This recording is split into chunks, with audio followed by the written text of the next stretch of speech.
My adoptive parents adopted me only for the money, but when I found out everything, I ran away with the help of my lawyer. My guardians took me in solely for financial benefits and attempted to prevent me from attending university, so I fled from their home and met my grandmother, who had been providing all the money for my care.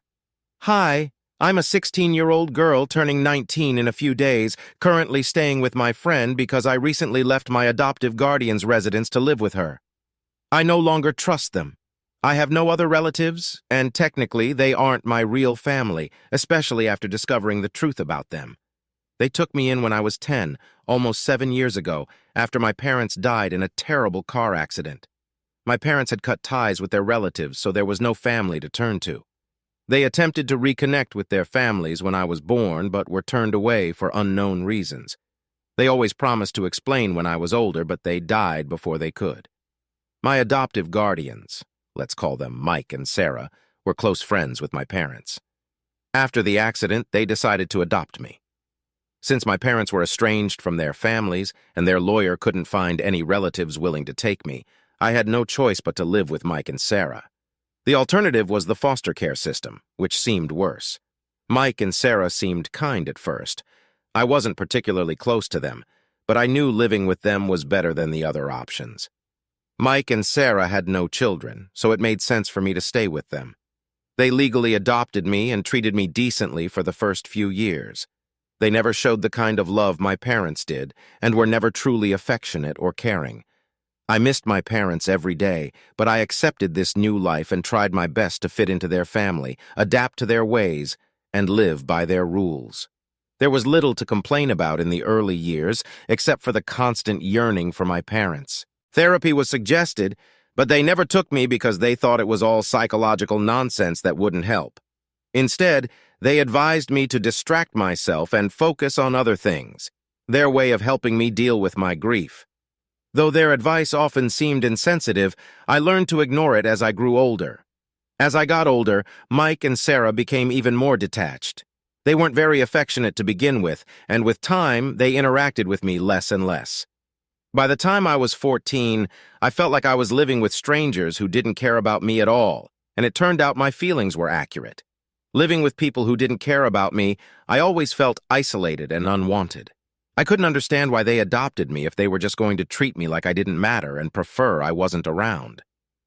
Whenever I tried to discuss my feelings with them, they dismissed me, saying I was imagining things and they were always there for me. But now, knowing the truth, I realize it was all lies. I'll explain what happened recently, but first, let me share what transpired a few weeks ago. About a month ago, I finished my final exams and was on the brink of graduating high school. I had applied to several universities and started saving for college the previous year. I wasn't sure how I would cover all the expenses since I doubted my adoptive parents, Paul and Linda, would pay for my tuition. I hadn't discussed this with them, even though they had the means to support me. I wasn't confident they would be willing to help, and asking for money felt awkward given our lack of a real relationship. To save money, I took multiple part-time jobs after school, but I knew it wouldn't be enough for college. I always understood that I would eventually need to talk to them about my plans. I delayed the conversation for as long as possible, dreading the awkwardness. However, after graduating, I realized I couldn't put it off any longer, especially since I had received acceptance letters from a few universities.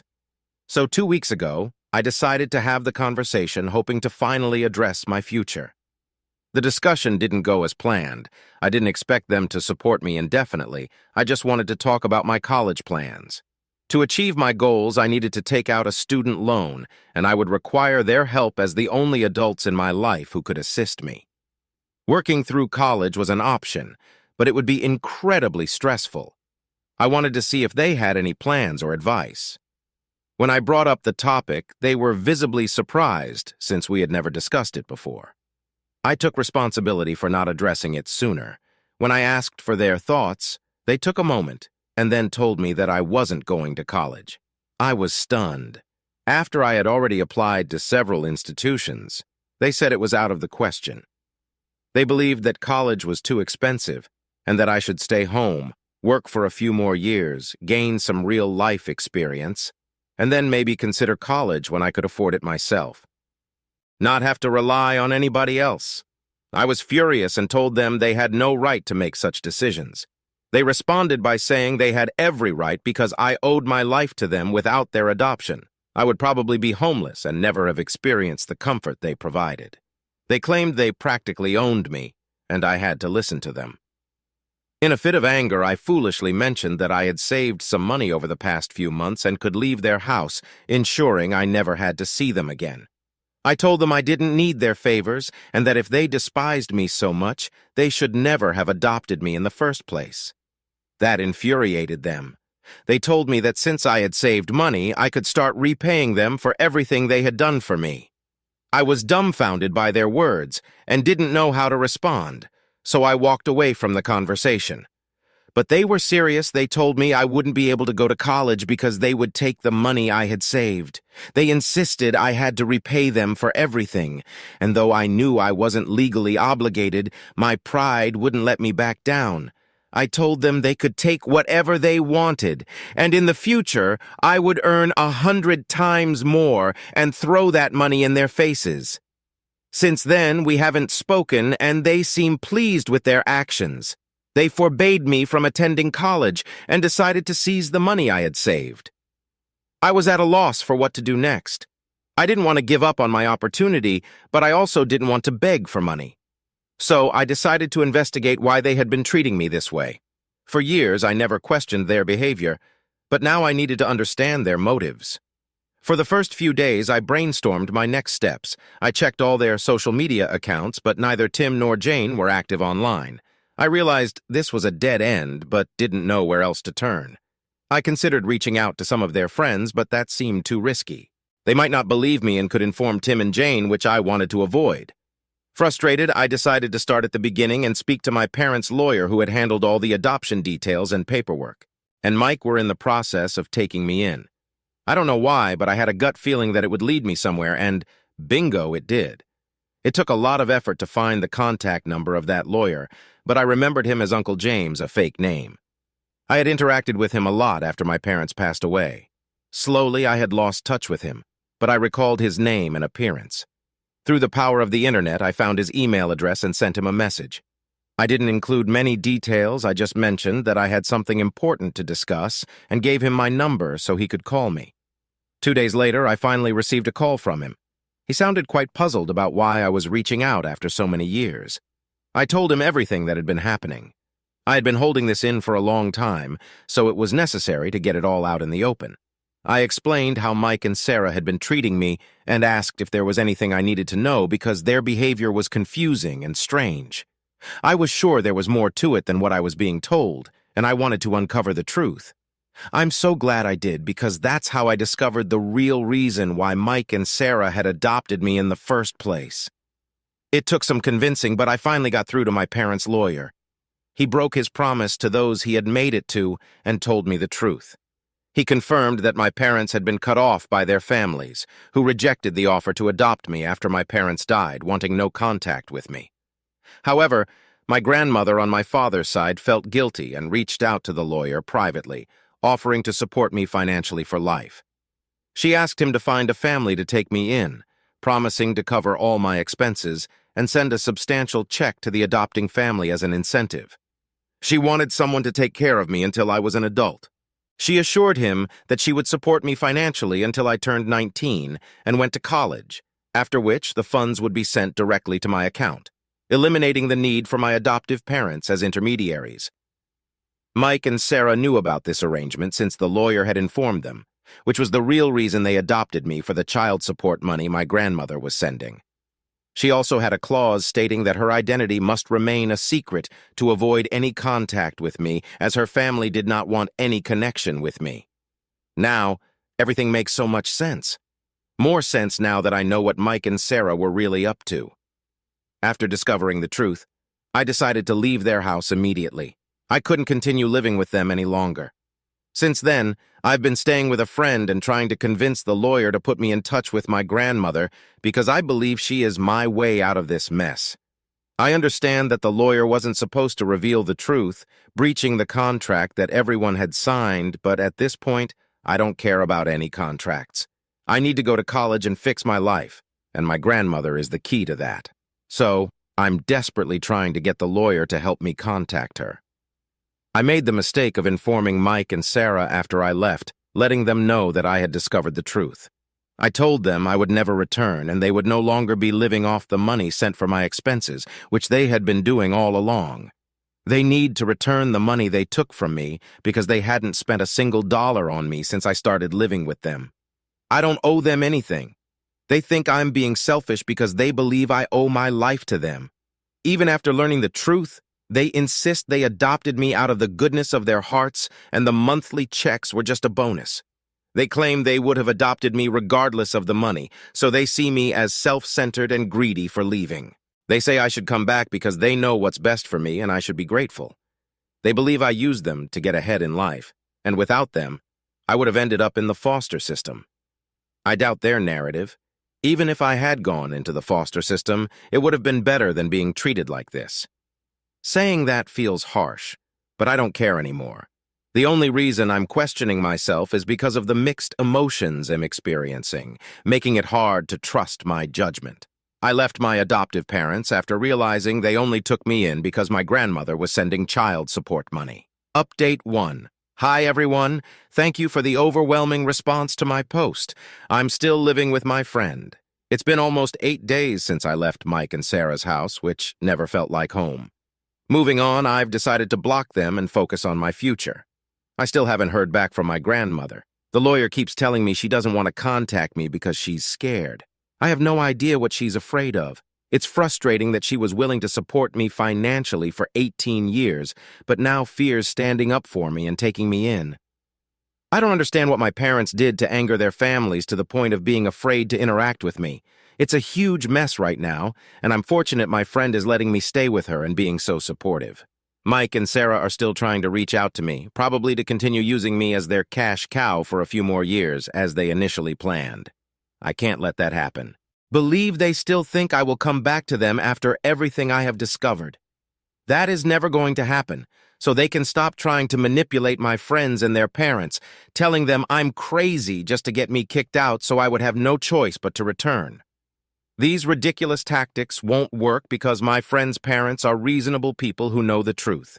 They trust me completely and will never believe what Mike and Sarah say about me. During this time, I miss my real parents even more, knowing that if they were alive, I wouldn't have to deal with any of this. My life would be as straightforward as anyone else's. Unfortunately, here I am, stuck in this bizarre situation with no clear idea of how to handle this insanity. My only hope now is to reconnect with my grandmother and have her stand up for me when it really counts. I don't know what my parents did, and honestly, I'm not interested in finding out right now. I just want what's best for my future. Regardless of what happened in the past, I hope my grandmother reaches out and accepts me instead of continuing to push me away, as she has for the last 19 years. Update 2. Hello, it's been 2 weeks since I started living with my friend. She and her parents have told me I can stay as long as I need until this whole mess is sorted out, or at least until I can go to college. I'm very grateful for their support, so at least I don't have to worry about having a place to live. A couple of days ago, I finally found out why my grandparents don't want to speak to me and why my parents' families are angry with them. It's not a pleasant reason, but it makes some sense. My father was actually involved with my aunt before he married my mother. It's crazy because I didn't even know my mother had a younger sister. My dad was supposed to marry my aunt, but during the wedding preparations, my parents started developing feelings for each other. 3 days before the wedding, they eloped, causing a huge scandal in their small town where everyone knew everyone. It left my aunt devastated. She turned to alcohol after the incident and has been able to stop since. Her alcoholism ruined her chances of having a good life. She now relies on her parents' money, having no job, career, prospects, or family. She's just a shadow of her former self.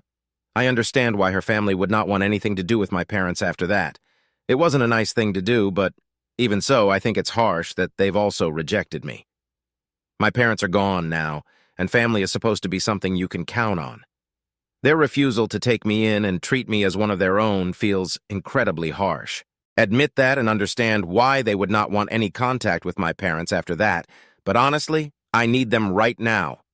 My parents' lawyer told me this story and said this is why my grandmother doesn't want to get back in touch with me. If she does, it will bring up old wounds for both families. They don't want to relive the time when my parents eloped, and my return would definitely stir up memories. To avoid the drama, she has been avoiding me, but I don't think it's okay anymore. I need help now, and I believe they shouldn't take out their grievances on me. I shouldn't have to suffer the consequences of my parents' actions. I'm not sure if my demands are fair, but I can't deal with this alone anymore. Update 3. Hi everyone, I have a lot to share right now. For starters, I am living with my grandmother. It's been almost a month since my last update. I kept trying to convince my parents' lawyer to give me her number, just for a single conversation. 1 hour of her time was all I asked for. Eventually, he managed to persuade her to agree to speak with me. In that hour, I convinced her that I genuinely needed her help and wanted the family to accept me. I explained that I knew what my parents did was wrong, but I had no part in it and didn't even know about it until recently. It wasn't fair to punish me for their actions. I also told her about how Mike and Sarah had been treating me. That caught her attention because she didn't believe they were capable of such behavior. She had met them before, allowing them to adopt me, and had stayed in touch over the past 19 years, thinking they were kind and decent people. After hearing my story, she said she would talk to the family and see what she could do. After 2 weeks, she informed me that the family was ready to take me back. It took a lot of convincing, but once they learned about how I had been treated and everything I had gone through, they decided to forgive what happened with my parents. They acknowledged that the past was the past, and my suffering shouldn't continue because of their shame. So now, I am living with my grandmother. My grandfather is slowly coming around to accept me. In a few days, I will meet my mother's side of the family, who are still skeptical because of what my aunt went through. I feel bad for my aunt, and am giving them space right now since they need it. It's a significant step that they have at least accepted me, and we can sort things out later. Mike and Sarah are now out of the picture. They have to return the money they took from me because my grandmother threatened to sue them if they didn't comply, given their mistreatment of me, which is definitely grounds for a lawsuit. The best news is that I'm starting college in a couple of weeks, so I'm excited that things are finally falling into place. I am incredibly happy. Update 4. Hey everyone, I have another update for you all. It's been about 3 months since I moved in with my grandmother, and life has taken a complete turn for the better. I'm finally feeling like I belong somewhere and that I'm truly part of a family. Starting college was a whirlwind of emotions, but it's been an amazing experience. I'm studying psychology, which has always been a passion of mine. I guess growing up with Mike and Sarah gave me plenty of first-hand experience with complicated human behavior. The campus is beautiful, and I've made some great friends who have been supportive and understanding of my background. It's refreshing to be around people who care about me for who I am, not for the money attached to me. As for my family, things have been progressing steadily. My grandmother has been wonderful, and we've grown incredibly close. She's been my rock through all of this, and I'm grateful every day for her support. My grandfather has been slower to warm up, but I can see him making an effort. We've started having weekly dinners together, and it's nice to see him trying to bridge the gap that years of estrangement have caused. I finally met my mother's side of the family a few weeks ago. It was awkward at first, but it went better than I expected. My aunt, who was most affected by my parents' actions, was there too. She looked at me with so much pain in her eyes, and I could see how deeply she was hurt by the past. I approached her carefully, expressing my understanding of her feelings and my hope that we could find a way to move forward together. It wasn't easy, but she agreed to try. One of the most surprising developments came from my grandmother's insistence on resolving everything legally with Mike and Sarah. They ended up having to pay back the money they had taken from me, which was a significant amount. The threat of a lawsuit was enough to make them comply without a drawn-out legal battle. That money has now been put into a trust fund for my college expenses and future needs, ensuring I won't have to worry about financial stability for a while. But here's where the story takes an unexpected twist. About a month ago, while I was settling into my new life and focusing on school, I received a message from a woman claiming to be my biological aunt from my mother's side. At first, I was skeptical. With everything that had happened, I didn't know if I could trust this sudden outreach. However, after some cautious conversations and verification from my grandmother, it turned out to be true. This aunt had been living abroad and had only recently learned about my existence and what had happened to my parents. She was eager to reconnect and learn about me, and I was equally curious about her. We arranged a meeting, and it was one of the most emotional experiences of my life. She shared stories about my mother and their childhood, giving me glimpses of the family history that had been hidden from me for so long. It was like opening a treasure chest of memories and understanding parts of myself I never knew existed. The most astonishing part of this new connection was learning about my aunt's influence and resources. She's a successful entrepreneur and has connections in various industries. She offered to mentor me and help guide me through my college years and beyond. This unexpected support has opened new doors for my future, and I feel incredibly lucky to have her in my life. With every day that passes, I feel more grounded and optimistic about the future. My journey has been filled with ups and downs, but I'm finally at a place where I can breathe easy and focus on my goals. The pain of the past is still there, but it's becoming a part of my story rather than the defining chapter. Thank you all for the support and encouragement. I'll keep updating as things progress, but for now, I'm happy to say that life is looking up, and I'm excited to see where this new path will take me.